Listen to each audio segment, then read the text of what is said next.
Hey, basketball fans, I'm Harrison Graham. You're watching NBA Now by Chat Sports. If you love the NBA, go ahead and like this video. Lots of news and rumors to get into, so let's go ahead and start things off.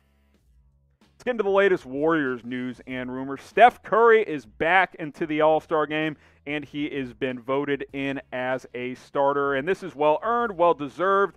And Steph Curry has been an outstanding story for the Golden State Warriors this season because last year he missed most of the year, and when he did play, he just didn't look like the same guy. But now, a year later, he looks like MVP Steph again, and he's been voted in as one of the 10 starters for the All-Star game, which is great news. Congrats to Steph Curry. It'll be his 7th All-Star appearance. Went to 6 straight before last season, missing out because of the injury, and now he is back in. And he should be because he's averaging 30 points per game and shooting 42.5% from three-point range. Steph Curry is absolutely carrying the Golden State Warriors right now, and he is well-deserved of being an All-Star game starter. Now, obviously, there's been some debate to whether or not there should even be an All-Star game this year with the ongoing pandemic, etc. Here's what Steph had to say. He said, look, it's a business, and we understand that. We know what we all signed up for. We know it's happening, and we know we're required and expected to be there, and that it is what it is. I think that's mature from Steph. These guys are making $20, $30, $40 million per year. Yeah, it's not the most ideal situation, but there's a lot of money to be lost for the league if they don't have an All-Star game, and these players know that could affect their contracts down the line. So get through All-Star weekend. It'll be fine. Steph will be among the starting 10 players in that game. Grade Steph Curry's season so far. Scale of 1 to a 100. 100 being the best player in the league. About a 92, 93. He's been fantastic. He's been a top 5 player this year, in my opinion, especially offensively. I think he deserves to be an MVP candidate. So greatest season on a scale of 1 to 100. I'll give him a 93. I think Steph Curry has been really, really good here in 2021. We've got jerseys available for you guys on today's show. If you go to chatsports.com/NBA jerseys, tons of different jerseys for all of your favorite teams. We got Lakers jerseys, both traditional and alternate style. We got this sweet LaMelo Ball jersey. I know a lot of you guys are fans of him. Celtics, Mavs, all kinds of jerseys available for you guys to go ahead and take advantage. I'm pretty sure we got some Warriors jerseys too. I know we do for a fact. All 30 teams, tons of players on those teams. Pick your favorite one, pick your favorite style. Chatsports.com/NBA jerseys. That link will be in the comments. It'll be in the description. All you got to do is click and shop and pick up your favorite jersey today. We even got James Harden Nets jerseys already because we're ready to rock. Chatsports.com/NBA jerseys. Some of these are on sale as well, so go ahead and check them out.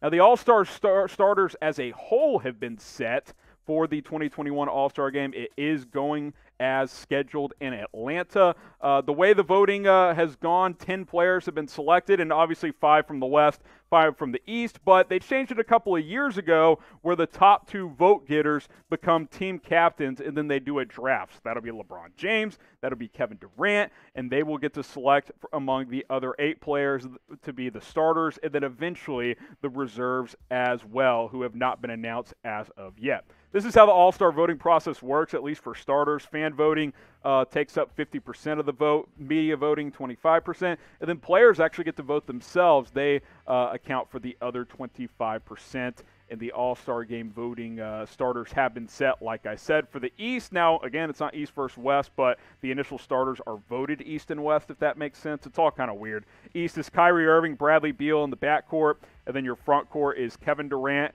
Giannis, and Joel Embiid. Durant and Embiid, legitimate MVP candidates for this season. By the way, Kyrie disappears for 2 weeks, and he's an All-Star Game starter? Ridiculous. Western Conference is as follows. Steph Curry, well-deserved. Luka Doncic for the Dallas Mavericks. He's been outstanding. Too bad he's not getting a lot of help. LeBron James, who's probably your MVP frontrunner. He got the most votes. That's why he is a captain. Kevin Durant, the other captain. Kawhi Leonard, and then Nikola Jokic for the Denver Nuggets, who's been really, really good for Denver this season. Those are your 10 All-Star Game starters for 2021. Now, a lot of All-Star Game talk. But the real question is, does anyone care? Do you care about the All-Star Game or All-Star Weekend as a whole? Type C for you care, type D for you don't care. I'll be honest, I don't really give a you-know-what. It just doesn't have the same buzz that it used to, in my opinion. The game was more entertaining when I was younger. The dunk contest was awesome when I was younger because stars actually did it. I'm typing my D for I don't care, but let me know what you guys think. Do you care about the NBA All-Star Game? Let's get into a trade rumor about the Golden State Warriors. Our good friends at NBA Analysis, they're back at it.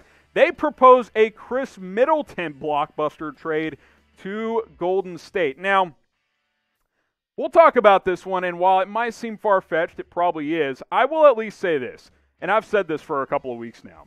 Golden State could use another legitimate scorer and creator next to Steph Curry. There is a lot of pressure on his shoulders to be a 30, 35-point guy every single night while also dishing out assists. They need some help on the scoring outlook in this offense. So, NBA Analysis says, why not Khris Middleton? Here's the trade package that they put together. Middleton, Brook Lopez, and DJ Wilson to Golden State. By the way, Lopez isn't just a throw-in. He's pretty nice. For Andrew Wiggins and Kelly Oubre Jr., James Wiseman, which that would be tough to give up, and then 2 first-round picks, including that Minnesota first-round pick for this year. That could be top 5 or at least top 10. It's a lot to give up, but Khris Middleton's a legitimate top 20, top 25 scorer in the NBA, so I'm at least intrigued. I'll say this. This trade is bonkers. There's a lot of moving parts here. Think about the assets being moved. Middleton, a top 5 pick probably from Minnesota. Andrew Wiggins contract. You got Brook Lopez in the deal. Lots of James Wiseman, the number 2 pick from this past year. There's a lot going on in this trade, but I am very, very curious to see how aggressive Golden State gets at the trade deadline and how serious they are about trying to win this year. I know it's tough without Klay Thompson, but I keep saying it. Do you want to waste an MVP season from Steph? Because with this current roster, they're not going to be able to win in the playoffs. I think they'll make the playoffs. They're not winning more than one series with what they currently have, in my opinion. So exploring a big trade like this could be an option. I'm curious, which team wins this trade? What do you guys think? Who wins this trade? Type GSW for Golden State. Type MIL for Milwaukee. I'm going to say, I think Golden State because they get Khris Middleton, and I don't like Andrew Wiggins that much, but it's a lot to give up with James Wiseman in there as well. Get your votes in on this one. Now, I didn't mention Steph Curry needs a number 2 scorer, and they don't have that in Golden State. Andrew Wiggins, Kelly Oubre, they've picked it up a bit, but they're not true, legitimate, number 2 types, right? They're number 3s, number 4s. James Wiseman's just a rookie. He's banged up right now. You can't expect too much from him. And their bench is not very good. So, again, Steph Curry is carrying the load. You look at Khris Middleton, he's a 20-point guy. And it's not an inefficient 20. Over 50% from the field. I believe he's shooting over 40% from 3.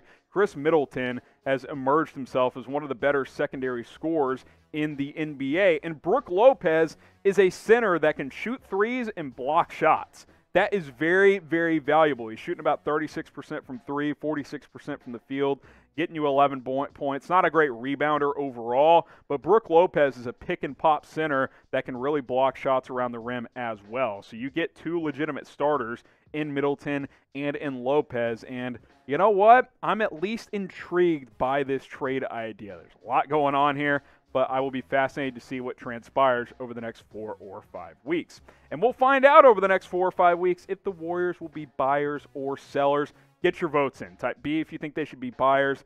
Type S if you think they should be sellers. No BS here. Type B for buyers. Type S for sellers. I want to hear from you guys. What will Golden State do at the NBA trade deadline?